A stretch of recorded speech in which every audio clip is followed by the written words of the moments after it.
All right, we're going to open our Bibles to Isaiah chapter 36 today. We are resuming our Isaiah study for a few weeks, and then we'll move on to something else.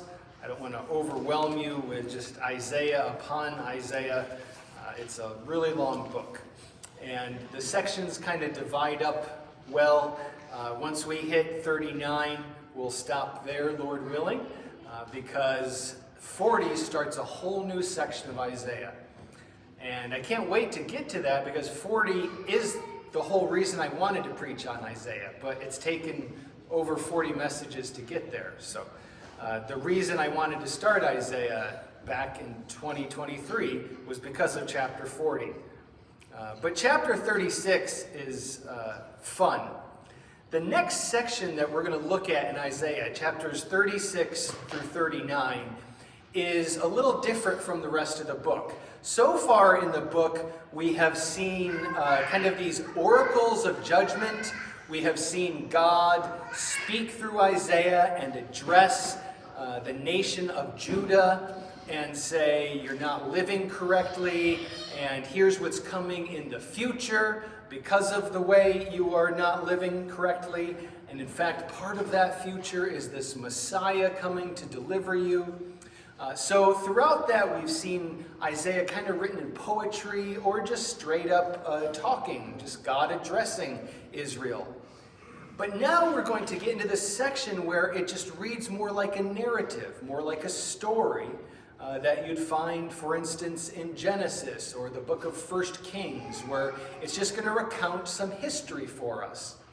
And the reason that God has picked Isaiah by God has picked this little snippet of history to list in his book is because it most exemplifies everything that he has been encouraging throughout the book. Throughout the book of Isaiah, what he has wanted his people to know is, yes, there's judgment coming for your sin, and that judgment is coming in the people of the Assyrians. Remember, we have talked about the Assyrians over and over and over, and they're going to pop up again here in chapter 36. And God is saying, judgment is surely coming, but I don't want you to trust all the nations around you. I don't want you to go to Egypt. I don't want you to think that alliances with Ethiopia or any of these other places is going to help you get through this. The only way you are getting through is if you trust me and if you trust the hope that I give you. And one of those hopes that God has expressed was that unto us a son is born, unto us a child is given, and the government shall obey that child. That child will come and will be born of a virgin, as Isaiah chapter 7 says. So God says to Israel and to Judah, trust in that, not in the nations around you. And so Isaiah has addressed different kings throughout the text. You'll remember Isaiah 6 takes place in the year that King Uzziah died. So there's Uzziah is in the book of Isaiah. Also, Isaiah 7, where God gives the promise of the virgin, God addresses King Ahaz through Isaiah. So Ahaz is in the text, and Ahaz was the one who was shaken in his boots because Israel, the northern kingdom of Israel, was coming along with Syria to attack Judah. And he thought, I'm going to make alliances with people. And he tried to make an alliance with Assyria, but Assyria was going to turn around and kind of bite back. So God has said throughout this book, stop making alliances with other nations. Trust me. So now what we're going to see in Isaiah 36 is we're going to get the account of Assyria coming, ready to attack Judah. And we're going to see a new king. And we're going to see, is he going to look for other alliances? Is he going to shake in his boots and be terrified? Or is he going to trust the Lord? And the good news is we see a good king. And that's King Hezekiah. King Hezekiah, his name, Chazak, means like my strength is from Yah. My strength is from the Lord. And that's where Hezekiah finds his strength. So what we're going to see now in this passage in Isaiah is the next few chapters are going to give us an illustration of the kind of trust that the Lord wanted from Judah. And here's my remote. Here we go. So the narrative of the next few chapters, 36 to 39, is going to give us an illustration of the kind of trust that the Lord wanted from Judah. It's kind of like, this is what I want you to look like. You failed throughout the book. Here's what I want you to do. So let's dive in and see what's going on in Isaiah 36. What we're going to talk about first is history within this text. History of 36, 1 to 3. Now it came to pass in the 14th year of King Hezekiah that Sennacherib, king of Assyria, came up against all the fortified cities of Judah and took them. Then the king of Assyria sent the Rabshakeh with a great army from Lachish to King Hezekiah at Jerusalem. And he stood by the aqueduct from the upper pool on the highway to the fuller's field, and Eliakim, the son of Hilkiah, who was over the household, Shebna the scribe, and Joah, the son of Asaph, the recorder, came out to him. Right? So we've got all these people at play. We've got Hezekiah, we've got King Sennacherib, we've got this guy Rabshakeh, and then we have Eliakim and Shebna and Joah. They'll kind of come to the background, but at the foreground is this King Sennacherib. The neat thing about the history of this text is King Sennacherib was this Assyrian king who actually recorded this attack in his own prism, which I'll show you in a minute here. He recorded his attack against Lachish and against Jerusalem, right? So it says that this king of Assyria came up against the fortified cities of Judah and took them, and then he sent his Rabshakeh from Lachish to Jerusalem. Okay, so all these places, but here is what we have in history. We have King Sennacherib, an Assyrian king, and they have dug up in the ruins of the ancient Near Eastern world, I believe it's the next slide, yes, this prism, which you can go see in the British Museum, but what has to be open is the Assyrian collection in the British Museum, and when I went there, when we went to England this last year, that hall was closed, so I didn't get to see this. So I was very bummed out about that. But this prism contains on it the record of King Sennacherib coming against Lachish and against Jerusalem. So we have something, and we don't need this, right? The Bible is good enough for us, but it's really exciting when we find something in history that illustrates what the Bible said. Here are the words that you can read. If you could read Akkadian and just read down this prism, listen to what he says. As for Hezekiah the Judean, who did not submit to my yoke, okay, Hezekiah fights him. 46 of his strong, fortified cities and innumerable of the smaller surrounding towns around them I besieged. I conquered 150,000 people, big and small, men and women, as well as innumerable horses, mules, donkeys, camels, oxen, and flocks I liberated from among them. I reckoned them as booty, so he stole them. Hezekiah himself I enclosed like a caged bird in Jerusalem, his royal city. I built fortifications around him, preventing any exit through his city gate.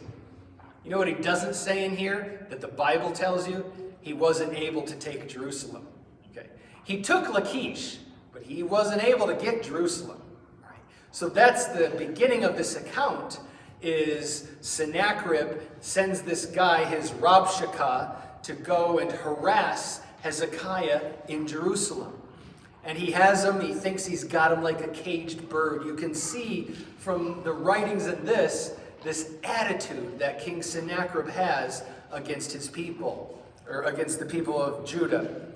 So now verse 2 said, so the king of Assyria sent this Rabshakeh with a great army from Lachish to King Hezekiah at Jerusalem, and he stood by the aqueduct from the upper pool. Okay, so here's what else we have from Lachish, and I was able to see some of these ruins, but we have the walls of Lachish, and these walls contain a kind of picture story of Sennacherib attacking this Judean city of Lachish. And I don't know if you can see it up here, but we've got Sennacherib sitting on the throne. It's funny, his face is cracked out. I don't know if someone like chipped it out of there. It could be, who knows. I mean, this is thousands of years old. And we have some guys here who are below him. I'm not sure, they're not bowing, so they might be Assyrians. And then guys behind him, and if you notice, they don't have beards. Okay? You know what the guys behind him are? They're eunuchs. And this is depicted in Assyrian art.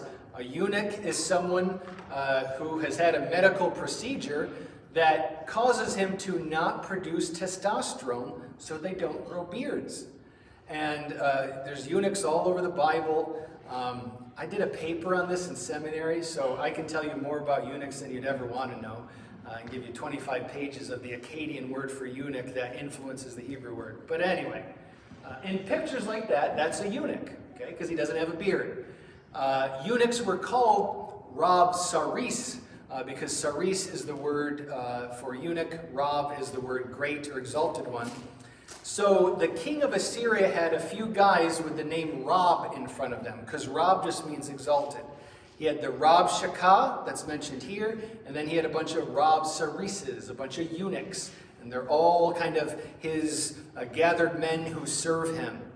Often the eunuchs would be pieces of literature that we have that helps us date what kind of Hebrew writing that we have.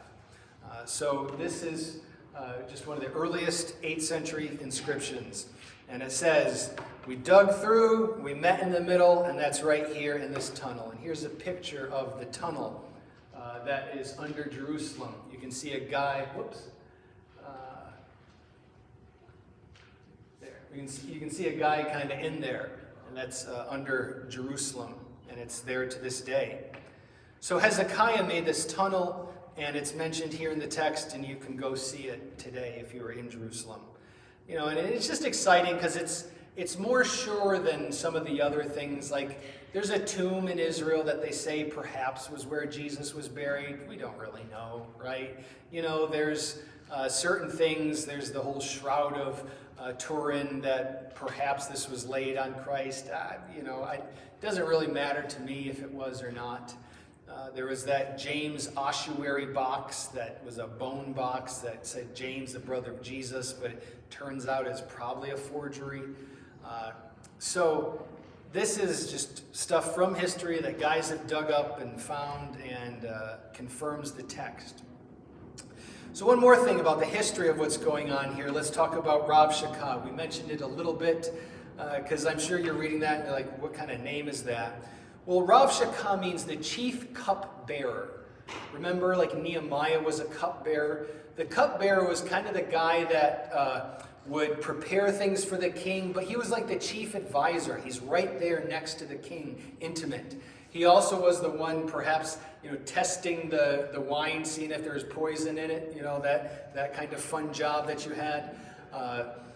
But if you remember, whether it's Nehemiah or the book of Esther, the cupbearer is the one who kind of gives you the cup to be allowed to even come to the king, right? So it's almost like the king's chief secretary. If you go into my office, Joan's office is before there.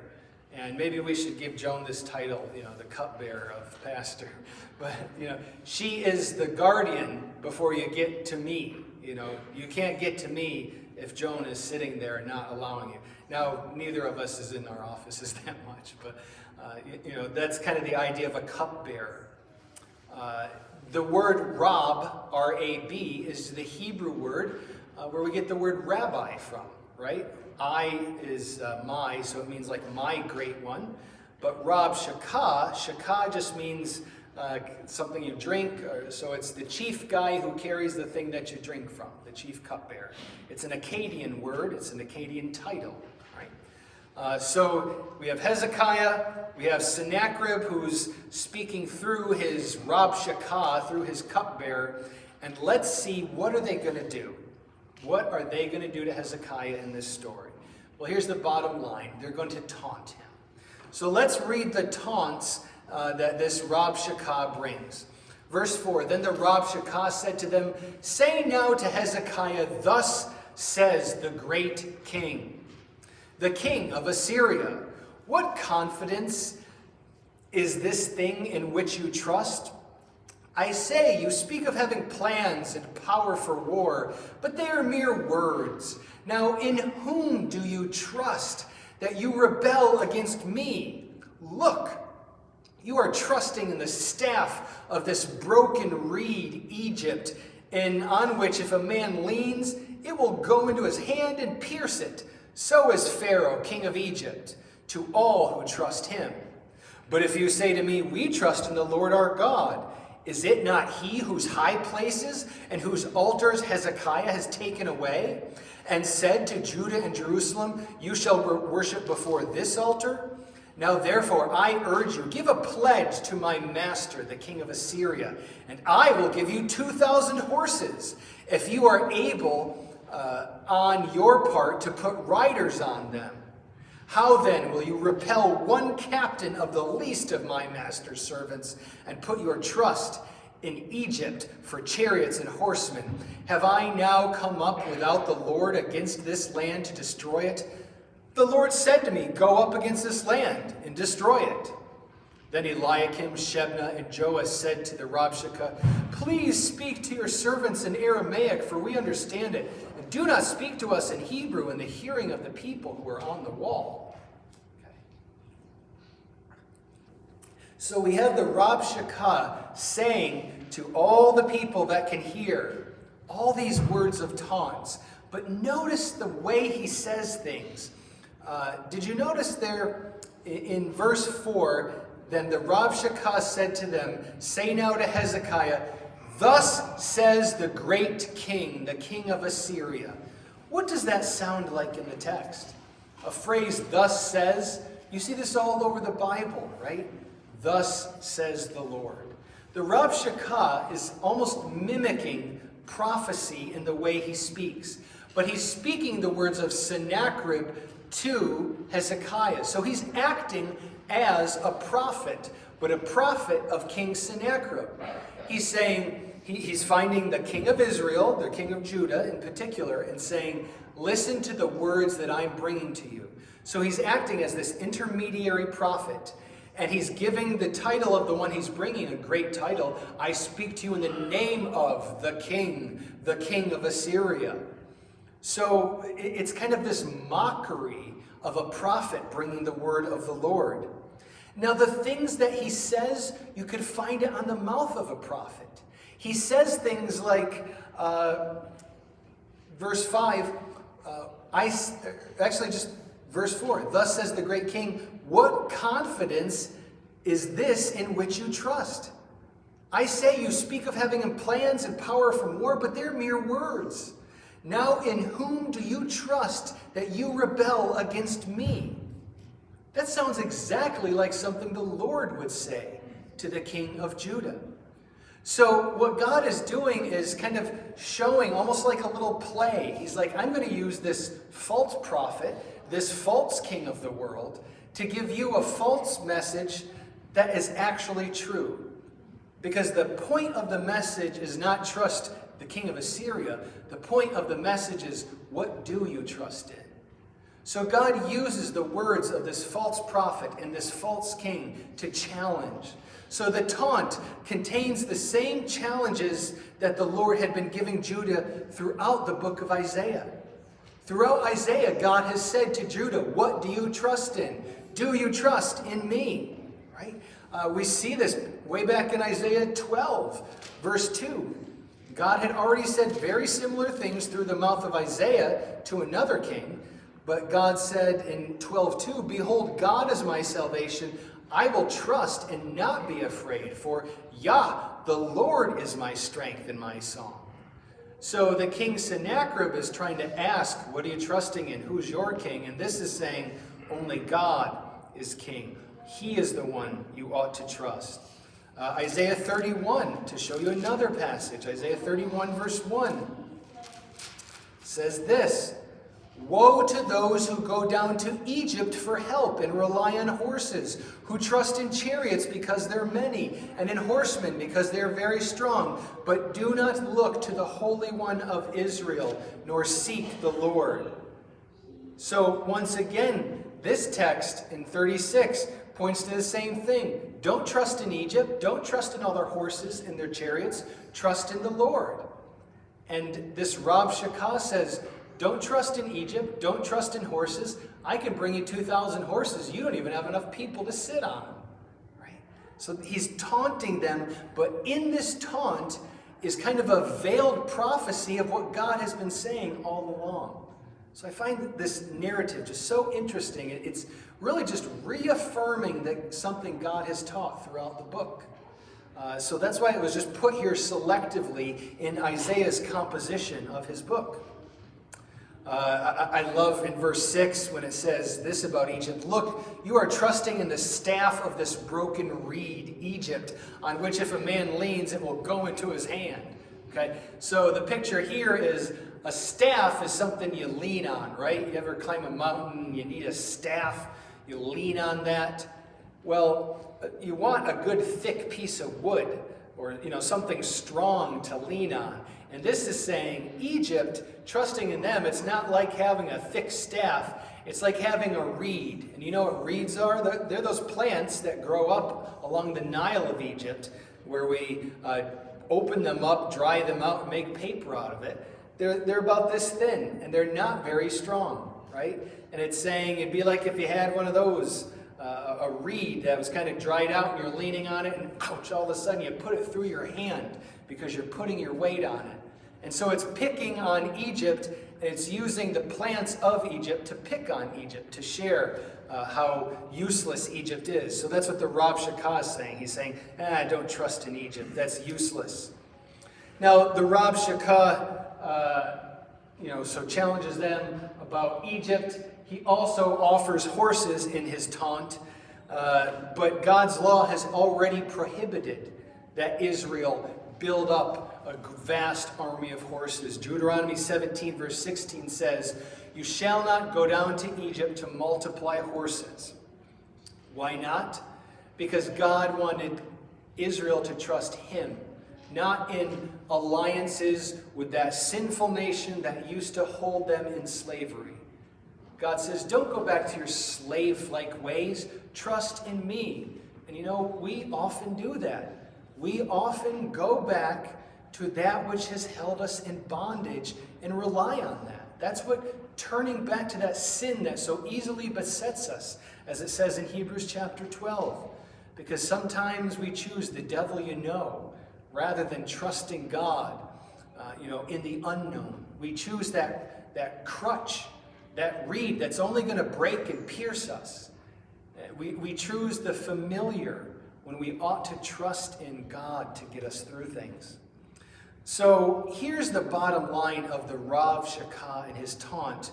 What he's trying to do is attack the faithfulness of those who want to serve God. So let's look at the things Rav Shakah says to Hezekiah. In verse 7, he says this, but you say to me, we trust in the name of the Lord our God. Is it not he whose high places and whose altars Hezekiah has taken away and said to Jerusalem and Judea, you shall worship before this altar? So what is he referring to there? Well, he's kind of mixing up Israel's religion. Israel, the nation of Judah in particular, used to worship all kinds of false gods in high places on mountains. Because in the ancient Near Eastern world, you thought, if I want to worship God, I got to be higher. Okay, that was just the way they thought. So you go up and you worship God in a high place. Well, Hezekiah, because he wanted to be rid of all the idolatry, got rid of all those places. And the Rav Shakah is saying, weren't all those places temples where you worship this Lord? And Hezekiah tore them down. he's an idiot. Why are you trusting in that Lord? Because you don't even have enough temples for him. Kind of the idea of we got to have more and more and more temples. And all Hezekiah wants to do is make you worship him right here in Jerusalem. He makes you all come here to worship God instead of letting you have it in convenient places. And so the Rav Shakah is saying, that God's useless because you don't even have all the temples that you used to have for him. And you might think that, as people look at Tab, if you've gone to Tab a number of years, and you might look at it and think, wow, we used to pack this place out, and we used to be magnificent and huge, and now look at us. And, the city of Ithaca can look and say, oh, you used to have hundreds of members, and now you're down to this. Are you really being faithful? Is your God really that great if you're like this? God's saying, trust me. Don't trust in numbers. Don't trust in these false ideas of hope. Right? So Hezekiah's faithfulness to root out idolatry, the Rav Shakah attacks that. And just know that in your own Christian life, if you try to live faithfully for God, the world is going to attack it. And it's going to call it something that it isn't, right? You try to maintain biblical convictions about what God believes about marriage and sexuality. The world is going to call you bigoted. The world is going to call you evil at times, right? But understand, it's par for the course, right? Jesus says, you're blessed. You should be happy when men revile you and falsely accuse you for my name's sake. You're blessed when that happens. Wear it as a badge of honor. Now, don't wear as a badge of honor the fact that people don't like you.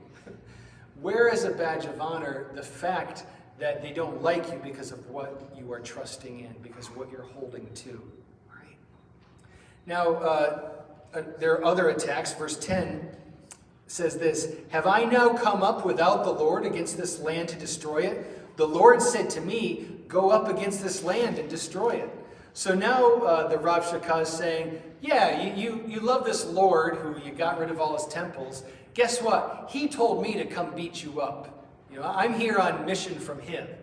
So now he's attacking the very word of the Lord, right? He's claiming, I'm bringing a prophecy from Sennacherib. Well, no, not even that. I'm bringing you a prophecy from the Lord. And guess what? He told me to come conquer you. So just bow down to me right now. It's kind of like Satan tempting Jesus, saying, just bow to me and I'll give you this whole world. That's what he's offering him. So the word of the Lord is attacked. It gets deep. In verse 11, they ask him, you got to know a little bit about the language going on at the time. The leaders of Judah ask him, please speak to us in Aramaic, for we understand it. Don't speak in Hebrew. At this time in history, Aramaic was the language spoken by the ancient Near Eastern world by those who are dealing with each other. So if you're a leader, if you're a diplomat from one nation to another, you both speak to each other in Aramaic. Well, this Rav Shakah, he knows Hebrew, not just Aramaic. So he's addressing everyone in Hebrew to terrify them. So the leaders are saying, hey, let's have this talk in Aramaic so the people over here don't know what you're saying. That's what's going on here. Now, a few years after this, a few hundred years after the exile, Israel will actually know Aramaic better than Hebrew. But at the time, they know Hebrew better. And here's how we know this, because that Siloam tunnel inscription I showed you, that was written in Hebrew, Paleo-Hebrew. It wasn't written in Aramaic. So there's a lot of language stuff going on here too. But he's merely taunting them. Verse 12, but the Rav Shakah said, has my master sent me to your master and to you to speak these words, and not to the men who sit on the wall, who will eat and drink their own waste with you? Read that in the King James, it's even more crass. But these words are as crass as possible. What he's saying is, I wasn't sent to speak with just you leaders, so we're not speaking in Aramaic. I'm speaking in Hebrew because I'm addressing every single person on this wall, everyone around here. And here's why they're drinking and eating their own waste, because the idea is I'm going to come and surround you, and I'm going to cut off your water and your food. So to drink, you're going to drink your own waste. to eat, you're going to start eating your own waste. That's how horrendous this situation is going to be. He's using terrorism, is the bottom line of what's going on here. So, verse 13, then the Rav Shakah stood and called out in a loud voice in Hebrew and said, hear the words of the great king of Assyria. Thus says the king. So once again, he's using this prophetic formula. Do not let Hezekiah deceive you, for he will not be able to deliver you, nor let Hezekiah make you trust in the Lord, saying, the Lord will surely deliver us. This city will not be given into the hand of the king of Assyria. Do not listen to Hezekiah, for, once again, prophetic oracle, thus says the king of Assyria, make peace with me by a present, and come out to me, and every one of you eat from his own vine, and every one of you from his own fig tree, and every one of you drink the waters of your own cistern, until I come and take you away to a land like your own land, a land of grain and new wine, a land of bread and vineyards. See, he's promising them the world if they will just pledge to him. Whew, isn't there a sermon in there about the government? Pledging you, I will do all of this, just pledge your allegiance to me, right?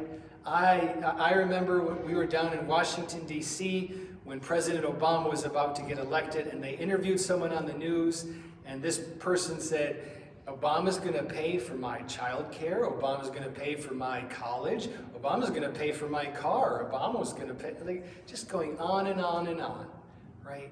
Be careful about who you make your political alliances with, and about which promises you are trusting in. The Lord says, trust in me, right? The government will promise you all things to get any allegiance out of you. And so this guy is saying, don't trust the Lord, trust me. Right? Let's see, where were we? Verse 16, do not listen to Hezekiah. No, verse 17, let's go down. Until I come and take you away to a land like your own land. Yeah, so do you see the way he's describing this? Does it remind you of the promised land descriptions? He doesn't say milk and honey, but he says, I got vineyards for you, I got bread, I got everything you could want. Verse 18, beware lest Hezekiah persuade you, saying the Lord will deliver us. You see how many times he keeps repeating this phrase, don't trust that Hezekiah is going to tell you the Lord will deliver us. So that's the attack that the Rav Shakah is now attacking. He's attacking the deliverance of the Lord. He's saying, stop thinking God will deliver you. Now he's going to even refer to history of other lands. Verse 19, where are the gods of Hamath and Arphad? Where are the gods of the Sepharvaim? Indeed, have they delivered Samaria from my hand? Who among all the gods of these lands have delivered their countries from my hand, that the Lord should deliver Jerusalem from my hand? I'll tell you who. The Lord God delivered Jerusalem from the hand of Sennacherib. And that's not this week, but it's coming. They lose. That's the bottom line. It's exciting. But verse 21, look at what happens. But they held their peace and answered him not a word. For the king's commandment was, do not answer him. Then Eliakim, the son of Hilkiah, who was over the household, Shebna the scribe, and Joah, the son of Asaph, the recorder, came to Hezekiah with their clothes torn and told him the words of the Rav Shakah. Okay. So here's Hezekiah's response to all of this and the leaders of Jerusalem. I think it's a perfect response. Silent defiance. They don't even entertain it. They don't get up there and argue.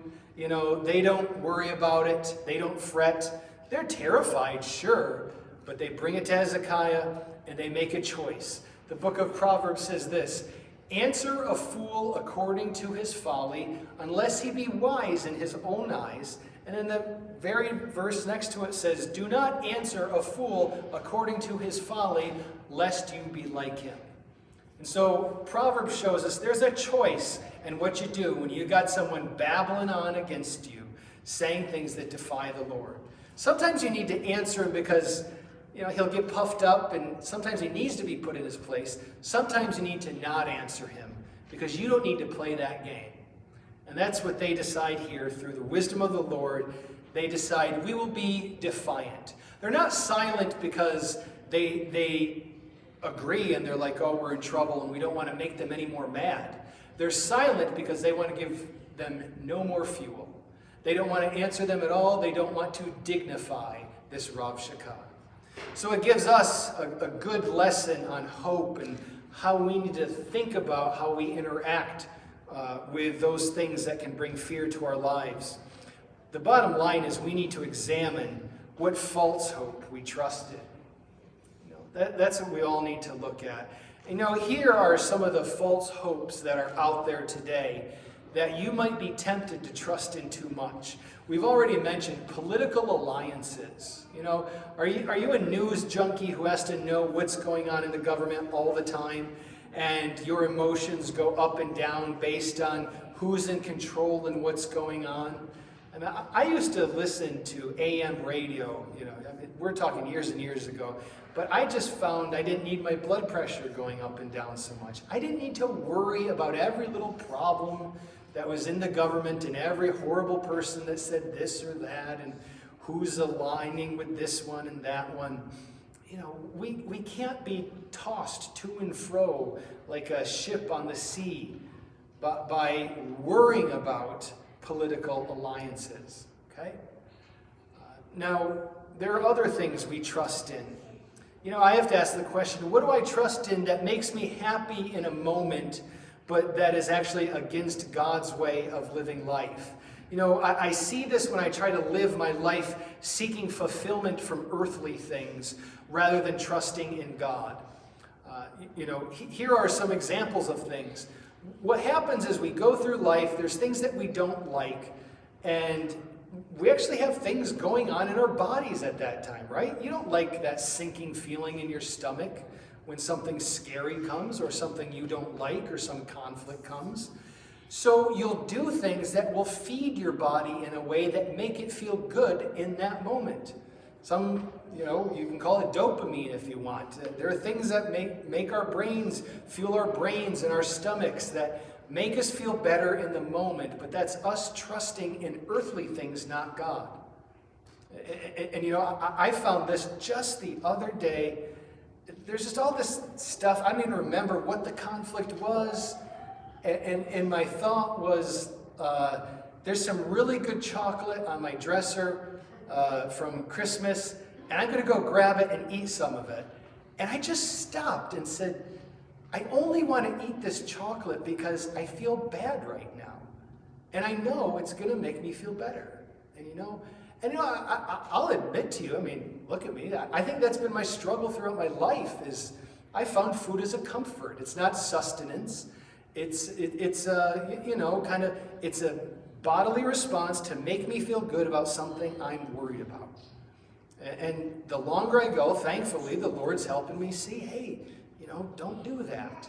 That's a man-made thing you're trusting in. So for me, it's things like food. And, it can be things like this, mindlessly scrolling on our phone because you see things that you find interesting. You're in some scenario you don't really like, and hey, I've done it.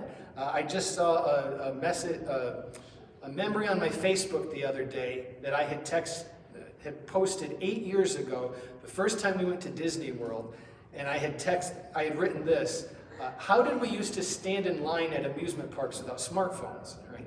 Because it's so boring, right? So you're bored out of your mind, what do? Well, you give yourself some stimulation. And our brains like it, and our brains are firing more endorphins when we do this with things like phones. And we can become addicted to this, and this is an earthly way of seeking deliverance. Okay? I'm not saying your phone is sin, but I am saying it can be sin, that we can become addicted to these things. And so we've got to realize that. We often think of drugs and alcohol as addictive. Well, things like phones and food are doing the same things. And what the bottom line of all these things is, let me feel good in a moment where I feel bad. And we all find our different ways of feeling good. But in the end, what we need to do to feel good is what the book of Psalms tells us about. Lord, I cry out to you. See me, answer me, hear me. Pray. That's what we need to do. Okay? So we need to not find this fulfillment and this hope and this feel good in the moment from things like drugs, illicit relationships, sex outside of marriage, mindless scrolling on our phone, food, video games, all of these things that, well, some of the list can be fine, used in the right place, right? You know, it's okay to eat chocolate. I'm not saying chocolate's sin. It's okay to have phones. It's okay to play a video game. Drugs aren't okay. Porn is never okay. Sexual activity is okay within marriage. So it's okay to do some of these things that are a gift from God, but within the appropriate moment. Okay? It's when we use them to kind of mask the feelings of unrest that we have, that we find we're doing the same thing that Isaiah warns us about. So today, I encourage you, number one, trust Jesus Christ, because that's the beginning of your relationship, to know true victory in life. That Jesus died in your place, you can be freed from your sins and have a relationship with your Creator if you believe in Him.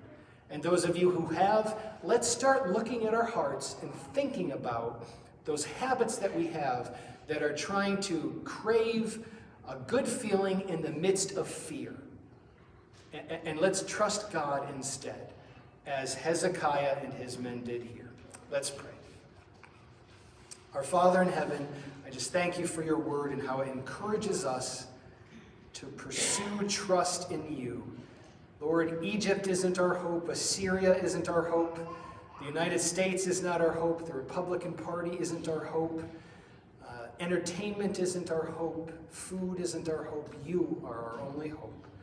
So Lord, may we find hope in the correct place.